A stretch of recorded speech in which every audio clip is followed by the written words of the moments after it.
저희 꿈꾸는 교회의 이름은 세 개의 단어가 조합되어 있죠. 나들목, 그리고 꿈꾸는, 그리고 교회입니다. 이 세 가지 단어 중에 제일 중요한 단어는 뭘까요? 같이 한번 대답해 봅시다. 하나, 둘, 셋. 네, 정말 훌륭한 성도들이십니다.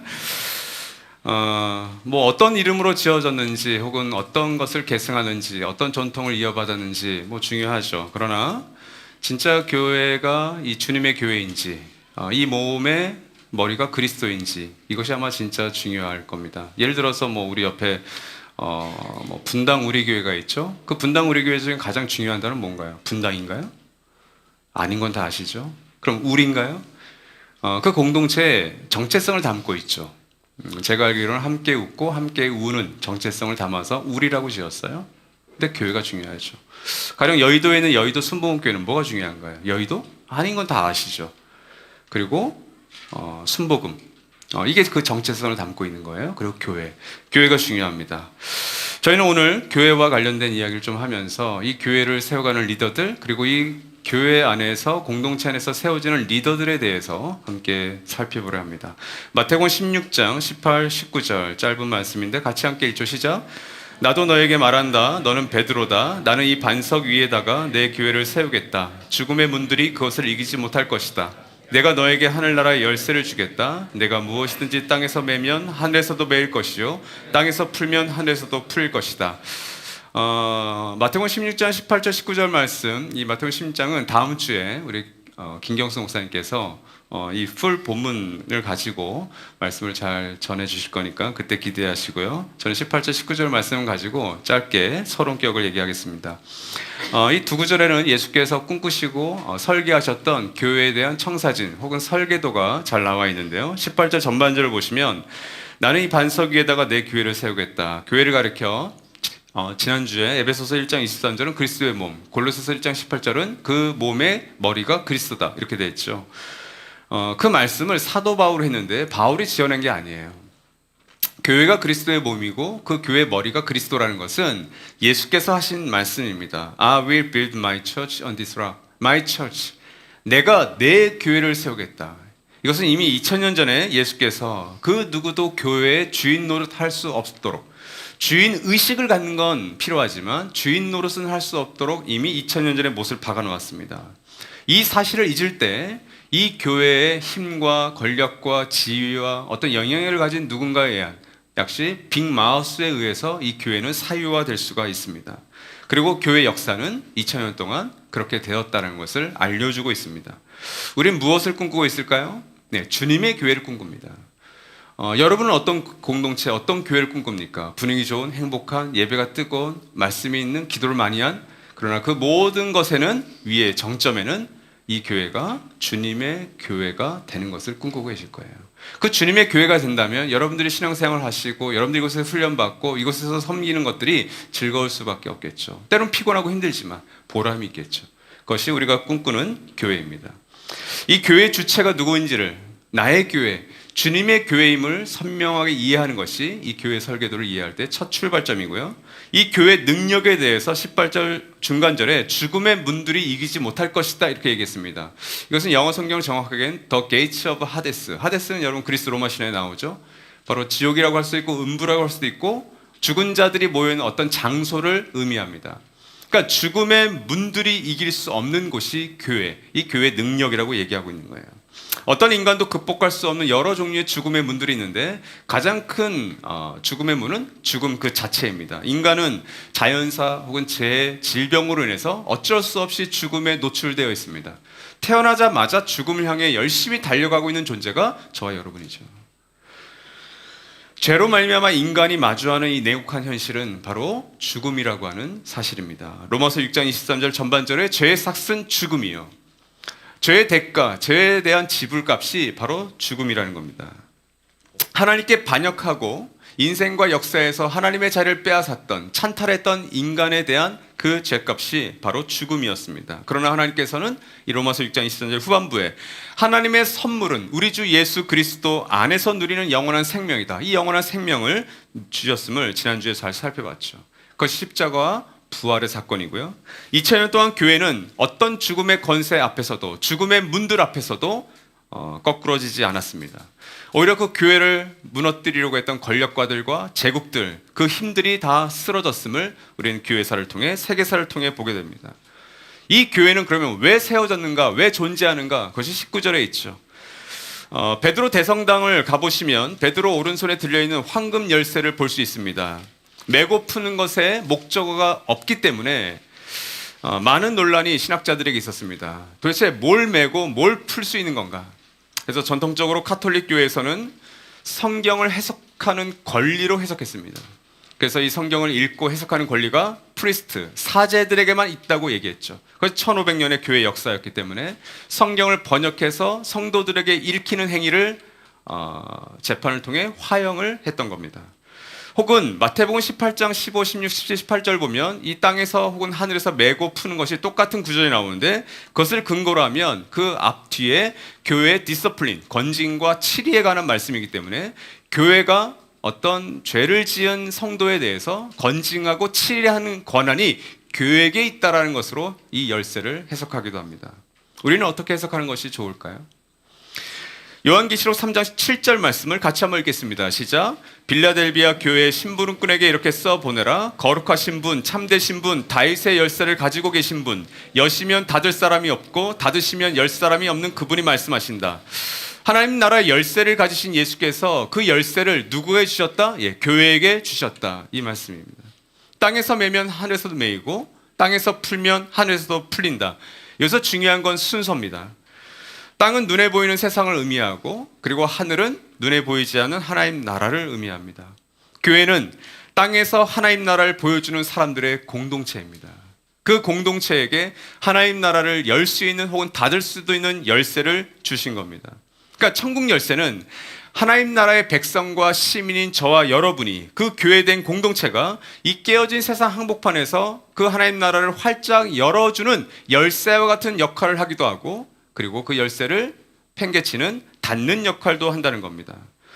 나들목 교회는 분교 이전 18년 동안 이 그리스도가 머리 되는 교회다움을 지키기 위해서 특별 리더들은 5가지의 운영 원칙을 가지고 교회를 세워왔습니다.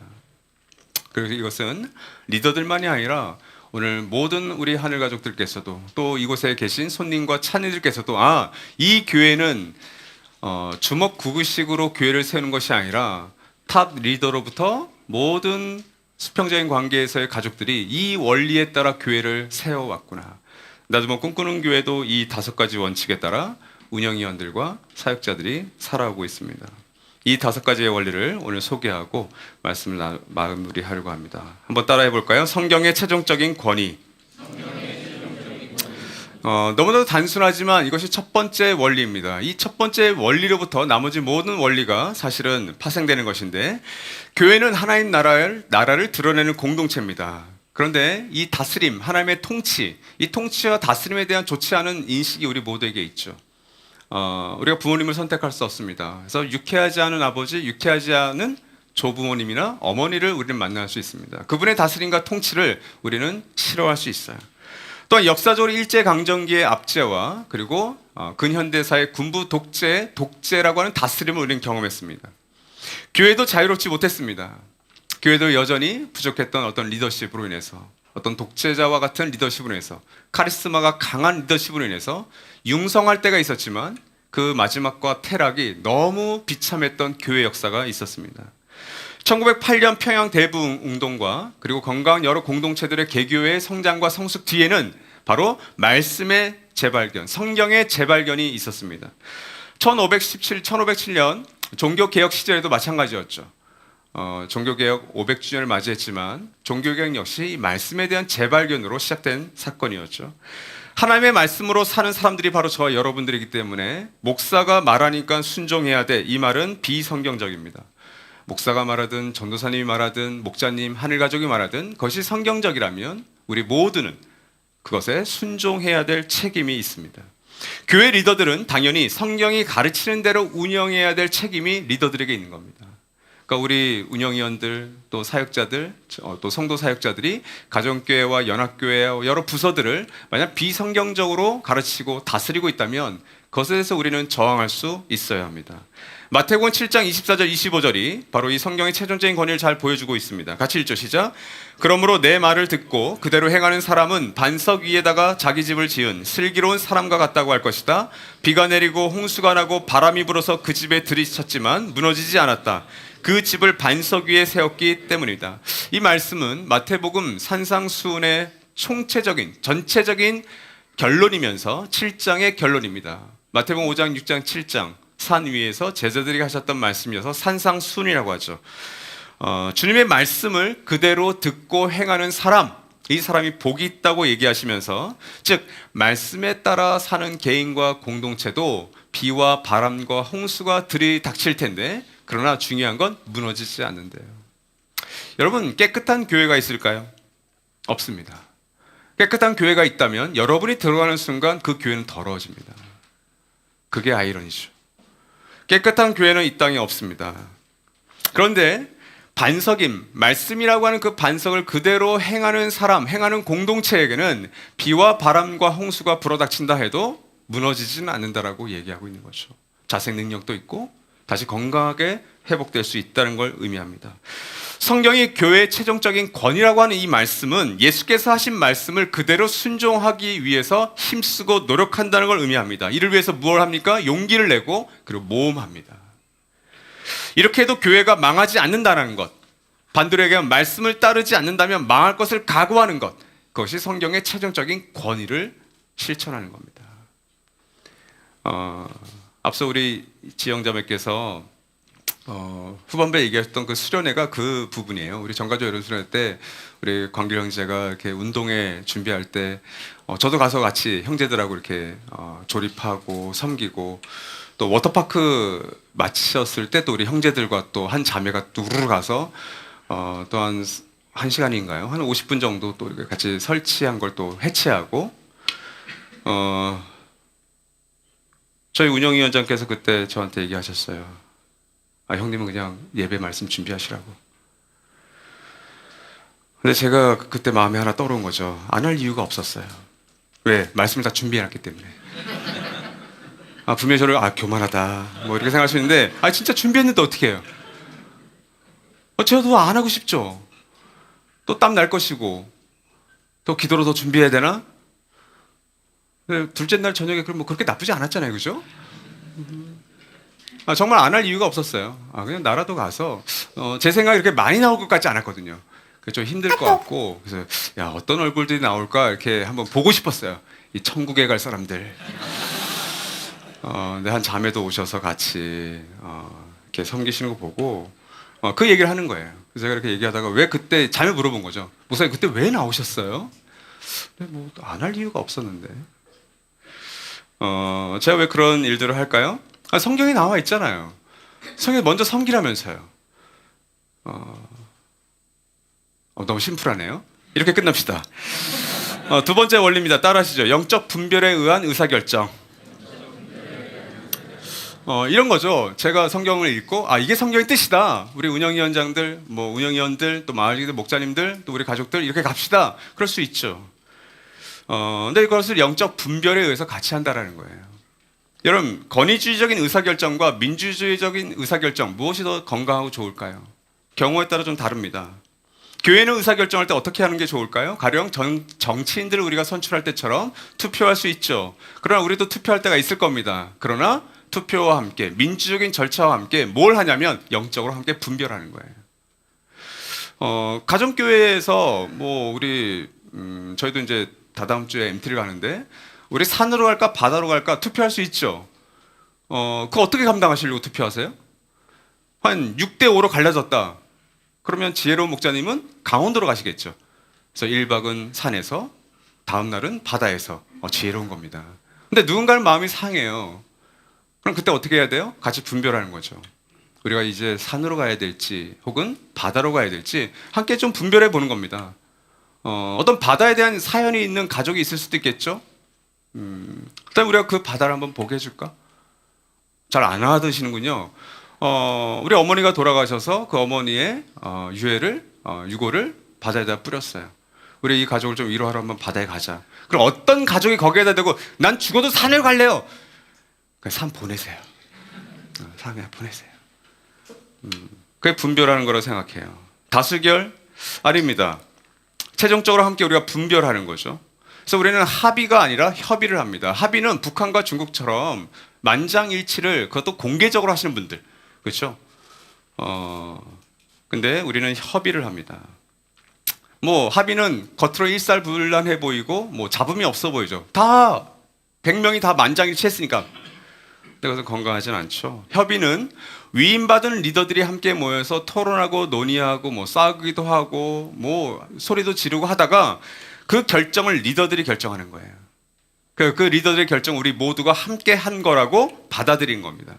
그래서 그 리더들 혹은 공동체를 칼날 위에 세우는 것이 협의입니다. 다수의 생각과 소수의 생각이 갈라질 수 있어요. 그런데 그 리더 공동체는 함께 분별해서 이번에는 이 다수의 생각이 아니라 소수의 생각을 존중하고 그리고 다수의 생각도 존중하지만 이 결정을 가는 게 맞는 것 같아. 이게 이 꿈꾸는 공동체가 건강한 길인 것 같아라고 결정하는 것. 그게 영적 분별이에요. 아마 가정교회 목사님들과 또 가족들은 아마 그분들 많이 경험하실 겁니다. 난 이거 원하지 않는데 이거 왜 내가 이번에 다 해야 돼? 그거 같이 목사님들과 언약가족들, 하늘가족 같이 분별하신 거예요. 이게 우리 가정교회에 꼭 필요한 것 같아라고. 그 일들을 우리 공동체 전체가 하는 겁니다. 이런 의사결정 예를 한번 볼까요? 사도행전 13장 2절 3절 같이 읽죠. 시작. 그들이 주님께 예배하며 금식하고 있을 때 성령이 그들에게 말씀하셨다. 너희는 나를 위해서 바나바와 사울을 따로 세워라. 내가 그들에게 맡기려 하는 일이 있다. 그래서 그들은 금식하고 기도한 뒤에 두 사람에게 안수를 하여 떠나보냈다. 너무 유명한 말씀이죠. 그들은 안디옥 교회 인종과 배경과 출신병이 다 다른 5명의 리더들이었습니다. 그 5명의 리더들이 어떤 부분에서 일치했어요? 뭔가를 함께 분별했어요. 근데 그 분별이 뭡니까? 그 결과 핵심 리더였던 2명, 바나바와 바울을 우리가 선교를 보내자. 이방인 선교를 위해서 내보내자. 3명, 5명이 분별한 거예요. 이 3명도 함께 분별해서 2명을 따로 보낸 거고, 이 2명을 어떻게 분별했어요? 우리가 간다라고 분별한 거예요. 이 5명 모두가 분별했고, 이 5명 리더들의 분별을 안디옥 교회 전체가 받아들인 겁니다. 꿈꾸는 교회도 이런 과정을 통해서 앞으로 교회 어떤 의사결정을 해왔고 앞으로도 해갈 겁니다. 이 2명의 바울과 바나바가 떠났던 사건이 2000년 교회 상황에서 가장 찬란하고 빛났던 1차, 2차, 3차 선교 여행이었음을 여러분 다 아실 겁니다. 이들이 함께 영적으로 분별했기 때문에 이 분별한 걸 바나바, 바울이 내가 중요한 사람인데 나 떠나면 안 돼 라고 하지 않고 순종했기 때문에 일어난 거죠. 또 한 가지 케이스는 사도행전 15장 1절 31절인데 사도행전 15장은 배경이 있는 말씀이죠. 사도 바울과 이 바나바가 안디옥 교회에서 일어난 이방인과 할례 이슈를 가지고 이것을 모 교회인 예루살렘 교회로 간 겁니다. 마치 이런 거죠. 우리 꿈꾸는 공동체가 어떤 이슈가 생겼는데 그것을 우리 협의체, 나들모 네트워크 협의체로 가져가서 토론하고 같이 의사결정을 한 겁니다. 사도행전 15장은 예루살렘 공의라고 합니다. 첫 번째 카운슬, 역사상 첫 번째 교회 지도자들이 모여서 했던 컨퍼런스, 회의였어요. 그 말씀 한 거에 중요한 말씀만 골랐는데 한번 읽어볼까요? 시작. 그래서 바울과 바나바 2사람과 그들 사이에 적지 않은 충돌과 논쟁이 벌어졌다. 드디어 안디옥 교회는 이 문제로 바울과 바나바와 신도들 가운데 몇 사람을 예루살렘으로 올라가게 해서 사도들과 장로들을 찾아보게 하였다. 사도들과 장로들이 이 문제를 다루려고 모였다. 많은 논쟁을 한 뒤에 회중은 편지를 읽고 그 겉면을 기쁘게 받아들였다. 저는 이 사도행전 15장에 있는 이 줄근 부분도 그렇고 이것이 협의의 선순환을 보여주는구나. 안디옥 교회의 큰 이슈, 이방인과 할례에 대한 문제가 생겼습니다. 그럴 수밖에 없는 교회였어요. 이방인들을 위한 교회였으니까. 근데 거기서 적지 않은 충돌과 논쟁이 사이에서 일어났죠. 안디옥 교회가 어떻게 합니까? 리더들을 뽑아서 예루살렘 교회로 보내버립니다. 그 안디옥 교회 성도들과 리더십들이 예루살렘 교회 사도들과 장로들, 탑 리더들 만나서 또 다투고 충돌하고 논쟁을 한 뒤에 결론이 뭐예요? 그 겉면을 기쁘게 받아들였다. 놀랍지 않습니까? 오늘날 교단과 교회 안에서 소송하고 그 소송 때문에 많은 에너지를 낭비하고, 근데 이 안디옥 교회 처음 예루살렘 교회는 이런 성숙한 협의의 과정을 갔던 겁니다. 신생교회였던 안디옥 교회와 어머니 교회였던 이 예루살렘 교회 리더들의 영적인 유연함을 볼 수 있는 거죠. 가정교회와 결과 연합교회는 어떤 공동체입니까? 이런 영적 분별을 실험하고 훈련할 수 있는 최적의 장소가 바로 이 작은 공동체입니다. 우리 목자님들의 생각이 다 맞을 리도 없고, 그리고 우리 가족들의 생각이 당연히 또 다 맞을 리도 없고, 그러나 가족들을 돌보는 우리 목자님들께서 또 마을지기들이 또 사역자들이 어떤 게 가장 좋을까, 이 사람에게 가장 좋은 하나님의 아가페는 뭘까, 그것을 고심하면서 같이 잘 소통하고 가는 것, 이것이 영적 분별의 의사결정입니다. 세 번째는 따라가시죠. 영적 지도자 그룹. 이 분별을 혼자 하지 않는 거예요.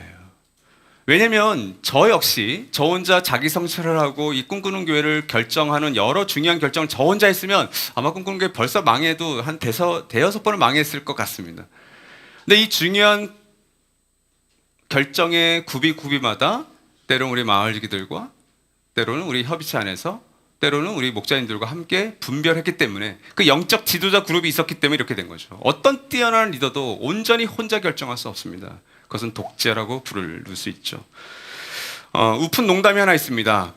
가톨릭 교회는 전 세계 교황이 한 명인데 개신교회는 교회마다 한 명씩 있다. 웃으셔도 되는데 안 웃으시는군요. 제가 북한에 갔을 때 냉면을 맛있게 먹는 법을 우리 한 여자 직원이 알려주셨어요. 제가 보니까 찾아보니까 유튜브에도 있더라고요. 제가 똑같이 봤습니다. 젓가락으로 냉면을 찍어서 올린 다음에 그 아래에다가 식초를 3번 땅땅땅 떨어뜨리면 맛있대요. 쫄깃하고. 이거 누가 알려줬냐고 했더니 우리 수령님께서 알려주셨대요. 그것은 단수의 지도자예요. 냉면 먹는 것까지 알려주시는. 그게 건강해 보이십니까? 복수의 지도자 그룹으로 운영되는 것이 교회 공동체이어야만 합니다. 베드로전서 5장 1절, 2절, 3절 잘 보여주시죠? 같이 읽죠. 시작. 나는 여러분 가운데 장로로 있는 이들에게 같은 장로로서 또한 그리스도의 고난의 증인이요 앞으로 나타날 영광을 함께 누릴 사람으로서 권면합니다. 여러분 가운데 있는 하나님의 양떼를 먹이십시오. 억지로 할 것이 아니라 하나님의 뜻을 따라 자진하여 하고 더러운 이익을 탐하여 할 것이 아니라 기쁜 마음으로 하십시오. 여러분은 여러분이 맡은 사람들을 지배하려고 하지 말고 양떼의 모범이 되십시오. 아마 우리 가정교회 목사님들은 귀에 못이 박히도록 늘 들으셨던 말씀이세요. 베드로는 자신을 소개하기를 3가지로 소개하는데, 첫 번째, 나는 같은 장로다. 두 번째, 나는 그리스도의 고난의 증인이다. 그리고 나는 세 번째, 당신들과 함께 영광에 참여할 사람이다. 복수의 리더십을 얘기하고 있는 거예요. 베드로는 영적 거장이었습니다. 예수님의 수제자였습니다. 그걸 잘하는 것이 아니라 나도 장로로 이 교회에서 부름받았고 당신들도 나와 같은 장로라고 지금 수평적인 그 관계를 얘기하고 있는 거죠. 나들목교회 초기에 좋은 자질을 지녔지만 교회에 대한 헌신이 낮았던 지도자를 내보냈던 경험이 있습니다. 왜? 이분은 선교단체 대표격이셨기 때문에 나들목 교회에 관심 있는 것이 아니라 그 선교단체에 관심이 많으셨어요. 너무 뛰어난 분이고 저명한 분이었지만 어쩔 수 없이 나들목교회에서 내보내만 했습니다. 헌신과 자질을 갖춘 지도자의 자격을 이 베드로전서 5장이 말씀하고 있죠. 뭐라고 하고 있습니까? 첫 번째로 억지로가 아니라 자진해서 해라. 영적 지도자들은 억지로 하는 거 아니에요. 우리 마을지기들 어디 계십니까? 지영 목자님, 억지로 하시는 겁니까? 네, 여러분 잘 못 들으셨죠? 기쁨을 하고 있답니다. 뭔지 알죠? 그게 어떤 대표 리더의 자리가 다른 마을지기가 한번 물어봐야 되겠네요. 두 번째는 뭐라고 합니까? 이익 때문이 아닌 기쁨 때문에. 이걸 확실하게 얘기할 수 있죠, 지영 목자님. 네, 이익 때문이 아닌 기쁨 때문에. 그런데 첫 번째는 이렇게 대답을 쉽게 안 하셨어요. 네, 세 번째는 지배가 아닌 본보임으로. 우리 서영가정교회 우리 박지영 목사님이 혹시 여러분들을 이렇게 지배하고 계십니까? 본을 보이고 계시죠? 혜성자매님. 네, 감사합니다. 이것이 베드로가 같은 장로로서 영적 지도자들에게 부탁했던 겉면이었습니다. 건강한 공동체로 지속 가능할 때는 이런 지도자들이 계속 성장해 갈 때 중요한 게 뭔지 아십니까? 여러분이 바로 그런 건강한 공동체 리더들의 초석이라는 거예요. 나는 아직 목사님, 그럴 필요가 없으십니다. 가정교회에서 또 연합교회에서 여러 봉사팀에서 이렇게 낭중지처럼 이렇게 드러나실 거예요. 그럴 때 순종하시면 될 겁니다. 올해 9기와 10기 언약 가족들이 세워지셨죠. 또 10월 말에는 우리 헌신가족 디딤돌에 들어오실 예비 헌신가족들, 예비 목자님들이 계십니다. 이런 리더들이 지도자 그룹을 계속해서 생성해주고 또 새로운 얼굴들이 들어오시는 것, 그것이 꿈꾸는 공동체가 앞으로 건강한 영적 지도자 그룹으로 세워질 수 있는 기회가 될 겁니다. 네 번째 따라합시다. 섬김의 원리. 우리 그림 한번 볼까요? 우리 동시원적 공동체 그림이죠. 가장 그 파란색 바깥쪽에 우리 찬린이와 우리 손님들이 계십니다. 이분들에게는 뭐 예배를 오셔도 되고 안 오셔도 되고 오시길 바라지만 어떤 헌금에 대한 뭐 봉사에 대한 의무와 그 책임이 아무도 없어요. 그냥 예배를 누리시고 이 교회는 어떤 곳인가, 이 교회는 어떤 철학을 가지고 아는가, 이 교회 성도들은 표정이 좋은가, 찬양할 때 잘하나, 이런 거 그냥 보시면 돼요. 근데 우리가 하늘가족 디딤돌로서 정식으로 어떤 성도, 하늘가족이 되시면 의무를 갖죠. 그래서 우리 하늘가족 서약을 1년에 한 번씩 리뉴얼 하는 겁니다. 우리의 시간, 재정, 우리의 영적인 기도의 시간들을 우리가 이렇게 하겠습니다라고 애쓰는 거죠. 이걸 다 흉내를 못 내도 한번 해보겠습니다. 이 공동체 한번 세워보겠습니다. 이게 하늘가족이에요. 하늘가족들은 찬은이와 함께한 예배, 오늘 공동체 예배, 그리고 가정교회, 청년부 결모임을 하게 되는 겁니다. 그렇게 가족교회 있다 보시면 이제 목사님들과 함께 저는 이제 이 공동체를 조금 목사님과 어깨를 겨루면서 같이 한번 세워보고 싶어요. 더 섬기고 싶어요. 나도 받은 게 너무 많아요. 그럼 목사님께 하면 좋겠다. 그래서 언약가족 팀들을 통해서 언약가족이 되는 거죠. 그 언약가족이 되셔서 이제 한 또 몇 년을 섬기시고 하시면 우리 가정교회 너무 포화 상태다. 아니면 연합교회 목자가 좀 필요하다고 하다. 내가 볼 때 너 정말 할 수 있어. 그러면 헌신가족 팀을 통해서 목자 교육을 받고 또 목자가 되어가는 거죠. 또 그 목자님들 가운데 이제 우리가 마을이 3개가 있는데 그 3개 마을, 앞으로 4번째 마을이 또 생기겠죠. 그럼 우리 목자님들 가운데 이 마을을 당신이 좀 마을지기로서 목자들을 목양해 주면 좋겠어요. 언약가족들을 좀 목양해 주면 좋겠어요. 같이 투표도 하고 분별을 해서 최종적으로 마을지기를 세웁니다. 그게 지도자 그룹이에요. 저 지도자 그룹은 토요 아침 기도회, 수요 예배, 여기 있는 모든 공적인 예배들에 그래도 우선권을 주고 참여하죠. 요즘 보니까 우리 수요 예배 참 많은 분들이 오고 계시는 것 같아요. 그래서 수요 기도회로 바꿨잖아요.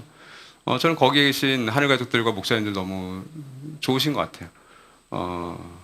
기도의 영성을 느끼고 싶으신 분들 수요 예배 앞으로 저의 뒤를 이어서 우리 남세 목사님께서 10월에 또 수요 기도를 인도하시니까 눈물의 사자 아닙니까? 기대하셔서 기도의 시간을 삼으시면 좋을 것 같아요. 돈이 많거나 세상에서 영향력이 있거나 혹은 교회에 오래 있다고 해서 그런 사람들이 타이틀을 가지고 교회 탑 리더에 올라가 있는 것은 그 자체가 비성경적입니다. 제가 감히 말씀드리건데 우리 목자님들 그리고 우리 마을지기들께서 어떤 영향력이 있고 힘이 있어서 그 위치에 있다는 건 아니라는 거. 그것은 분명히 제가 말씀드릴 수가 있습니다. 섬김에 대한 말씀은 많지만 제가 이정표로 삼고 있는 두 말씀이 있는데 그것은 바로 초대교회 두 영웅 베드로와 바울이 했던 말씀이에요. 아마 제가 종종 말씀드렸던 본문 말씀인데 이들은 사도행전 분량을 거의 절반씩 양분하는 위대한 사람들입니다. 근데 그들이 섬김에 있어서 어떤 영역에 있어서는 똑같은 얘기를 하는데 바로 그것이 사도행전 10장과 14장에 있는 말씀인데 우리 사도행전 10장 25, 26절 같이 읽죠. 시작. 베드로가 들어오니 마중 나와서 그의 발 앞에 엎드려서 절을 하였다. 그러자 베드로는 일어나십시오. 나도 역시 사람입니다. 하였고 말하면서 그를 일으켜 세웠다. 여기서 보시면 그의 발 앞에 엎드려서 절을 했던 사람은 백부장 고넬료였습니다. 그의 발 앞에 엎드려라고 하는 이 부분, 절을 한다는 것은 이 당시의 상식이에요. 어떤 높은 손님이 왔을 때, 어떤 상관이 왔을 때, 어떤 권위자가 왔을 때 엎드려 절을 하는 게 맞습니다. 근데 베드로는 뭐라고 하고 있는 거죠? 그 사람을 오히려 일으키면서 나도 사람이다라고 얘기하고 있는 거예요. 저는 이것이 섬김의 가장 위대한 본의 생각입니다. 왜 그래요? 베드로 앞에 무릎 꿇고 그 발을 씻겨주신 분이 예수님이에요. 그러면 여러분, 우리 목사님들, 전사님들, 또 우리 목자님들 섬겨주시는 거 저 너무 감사해요. 너무 감사해요. 근데 그게 감사하다고 해서 그게 지나치면 혹은 그것을 당연시 여기면 그것은 비성경적이 되는 겁니다. 아니 우리 목사님들 선물 많이 드리십시오. 저는 그렇게 되길 바라요. 최근에 우리 남소연 목사님께서 어딜 가고 그러면 저한테 이렇게 늘 보고를 해요. 그래서 우리 손 목사님께서 어떤 가정에 초청을 받은 거예요. 근데 그 초청하신 분은 제가 알기를 원하지 않았던 거예요. 좋은 의미로. 왜냐면 아무래도 그래도 대표 목사를 먼저 모셔야 될 것 같지 않습니까? 근데 이제 근처에 살고 이제 소희 목사 이제 늘 불쌍해 보이잖아요. 밥도 안 먹고 다닌 것 같고 해서 이제 소희 목사님을 은근하게 부른 거예요. 근데 이제 소희 목사님 저한테 그걸 알렸어요. 목사님 제가 사실은 그분 가정에 초대를 받았습니다. 저 가도 될까요? 가. 선물 많이 받아와. 맛있게 먹고 와. 네, 수요일 날 만난 거죠. 그래서 제가 그분께 말씀 들었다고, 우리 소희 목사님 좋은 시간 보냈다고. 목사님 아셨어요? 목사님 먼저 모셨어야 되는데. 전혀. 제가 오히려 모시겠다고. 제가 모실 테니까 나중에 꼭 오시라고. 근사하지 않습니까?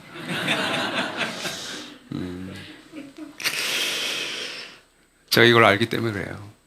나도 역시 사람이라고 했던 베드로의 마음을. 바울은 어땠습니까? 14장 15절 읽어볼까요? 시작. 여러분 어찌하여 이런 일들을 하십니까? 우리도 여러분과 똑같은 성정을 가진 사람입니다. 어찌하여 이런 일들을 하는 거.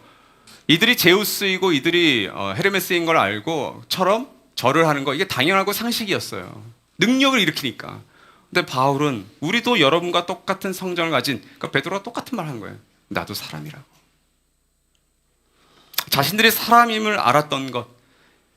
그래서 이 섬김이 어떻게 가능했을까요? 왜 자기가 사람임을 알았어요? 빌립보서 2장 3절 4절 5절 같이 읽죠. 시작.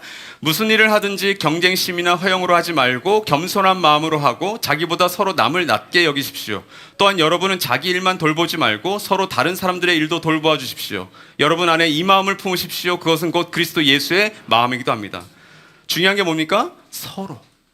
일방적인 것이 아니라 서로가 상대방을 자신보다 더 낮게 여겨주는 거, 좋게 여겨주는 거.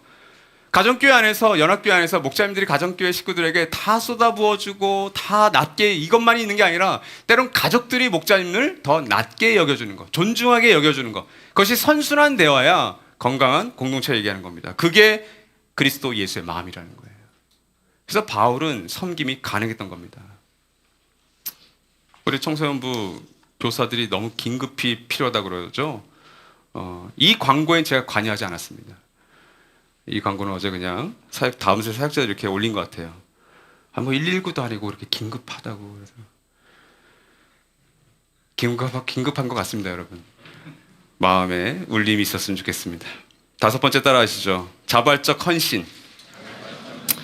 무엇이 헌신이고 무엇이 상식일까? 우리 나들목 교회 시절부터 우리는 누구에게 헌신해라 이렇게 얘기하지 않는다고 자부하고 왔습니다.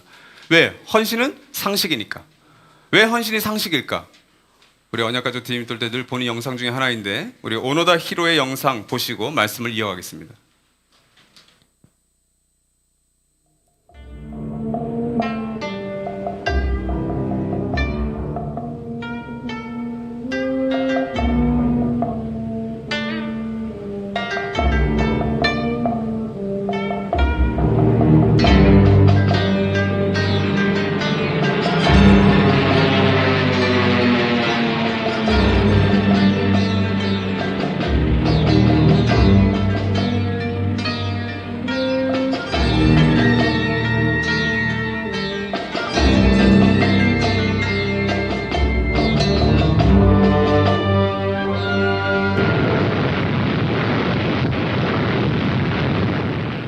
金が立会将兵の優先、金が百両融資の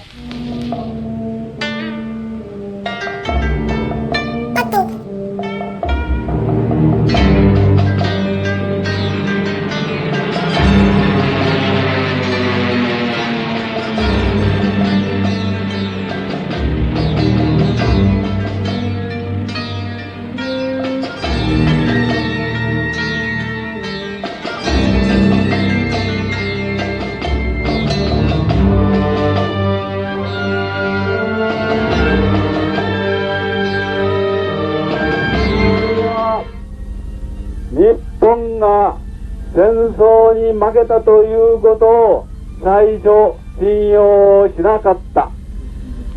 戦争を継続している。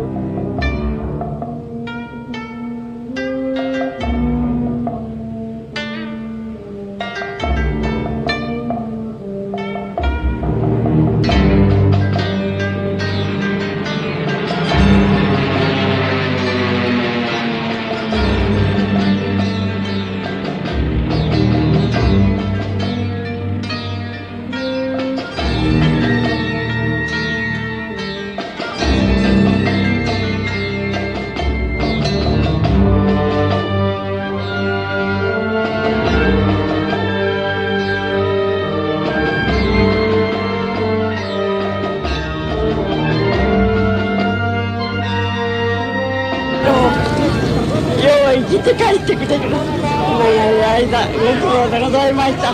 ありがとうございました。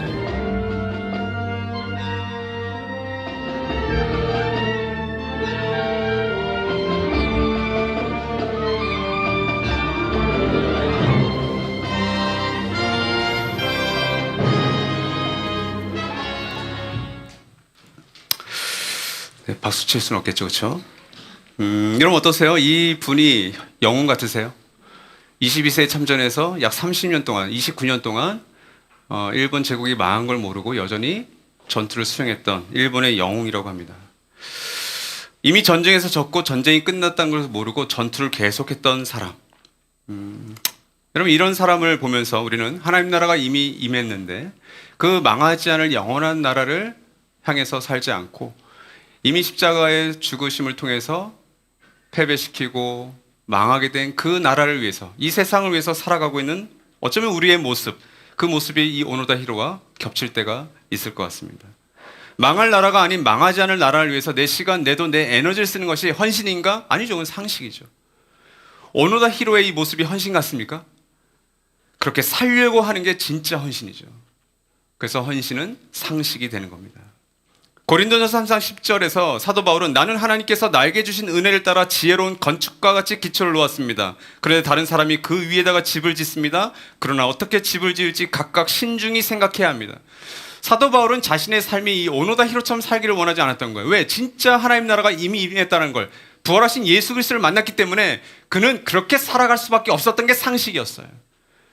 그의 마지막은 순교였습니다.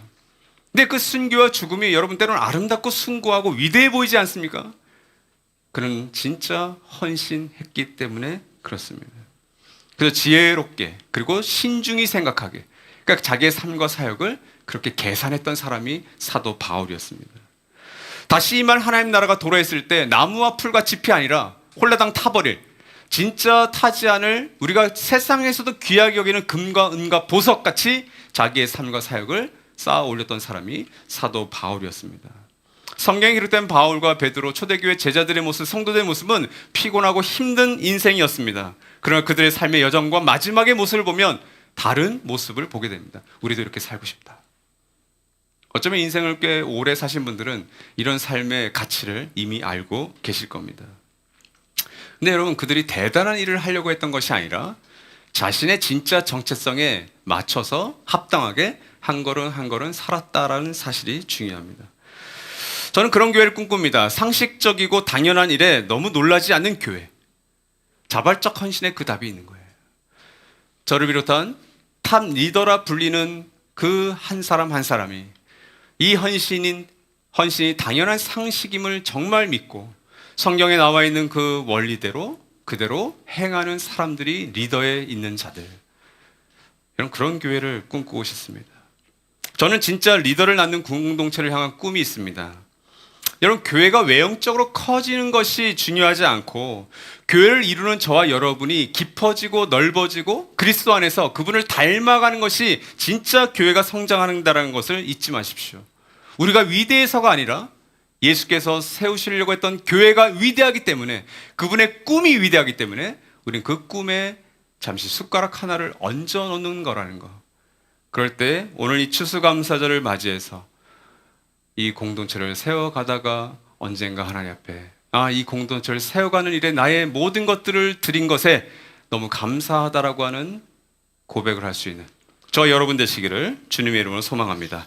이 시간 1분간 들었던 말씀과 오늘 예배를 생각하시면서 잠시 침묵하도록 하겠습니다. 아버지 하나님 감사합니다. 9월 한 달 동안 정말 우리가 되고 싶고 우리가 보고 싶었고 또 우리가 소망했던 리더의 모습, 그 예수 그리스도의 그 리더된 모습을 함께 살펴봤습니다.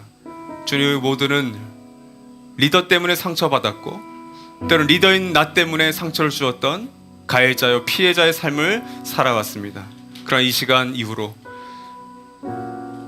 저런 사람처럼 늙었으면 좋겠고 저런 사람과 함께 있었으면 좋겠다라고 하는 그런 소망과 꿈을 주는 리더들로, 그런 한 사람으로 살아갈 수 있는 우리 모두 되게 도와 주시옵소서. 지금은 성부, 성자, 성령 삼위 하나님의 사랑하심과 은혜 주심과 역사하심이 오늘 말씀을 듣고 가정과 일터와 일상으로 돌아가 이 깨어지고 망가진 세상에 한 줄기 빛과 소금이 될 수 있기를 소망하는 우리 모든 하늘 가족들과 손님들과 찬인이들 위해 영원히 함께 하실 것을 축원하옵나이다. 아멘.